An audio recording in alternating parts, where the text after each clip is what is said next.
My uncle left his entire fortune to whoever could solve his riddle, so our family turned savage. Uncle Garrett was the black sheep who'd made millions in tech before anyone knew what cryptocurrency was. While the rest of us scraped by working dead-end jobs and maxing out credit cards, he lived in a sprawling mansion with 7 bedrooms, a wine cellar worth more than most people's houses, and a garage full of cars that cost more than my annual salary. When he died suddenly at 52 from a heart attack, we all secretly expected his fortune to go to some obscure charity. His final middle finger to the family who'd treated him like a pariah for decades. Instead, his lawyer called us all to his office and read the strangest will any of us had ever heard. To my greedy relatives who only called when they needed money or wanted to complain about their pathetic lives, I'm giving you one chance to prove you're worth more than the sum of your failures. Solve my riddle, claim everything I've built, fail, and it all burns in a magnificent bonfire while you watch from the street. The riddle was printed on expensive letterhead, sealed in individual envelopes for each family member. Where shadows dance but cast no light, where silence screams throughout the night, where memory lives but time stands still, find the key to my last will.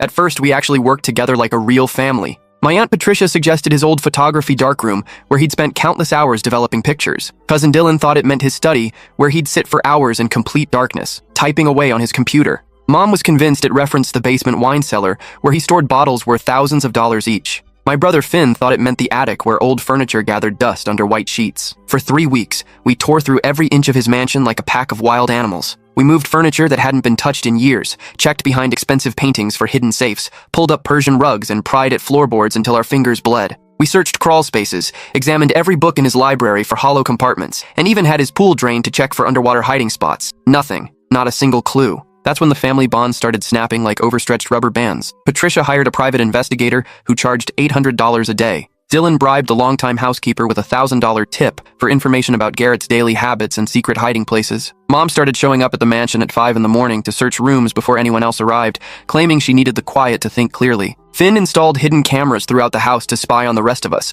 monitoring our movements like we were common criminals. The real ugliness began when Patricia found something she wasn't supposed to find. She was searching Garrett's master bedroom for the 100th time when she discovered a loose floorboard hidden under his massive antique bed. Beneath it was a metal lockbox containing old photographs and what appeared to be a second riddle written in Garrett's distinctive handwriting. But instead of calling the rest of us immediately like we'd all agreed to do, she slipped it into her designer purse and pretended she'd found nothing. Unfortunately for Patricia, Finn's surveillance cameras caught everything in perfect high-definition detail. The next morning, he confronted her in front of the whole family gathered in Garrett's kitchen. Patricia denied stealing anything until Finn played the footage on his laptop, and we all watched her face go from confident to guilty to desperate in the span of 30 seconds. "Give it back right now," Mom demanded, her voice shaking with barely controlled rage. "I found it fair and square," Patricia shot back. "Possession is 9/10 of the law." That's when Dylan completely lost control and grabbed her $1,000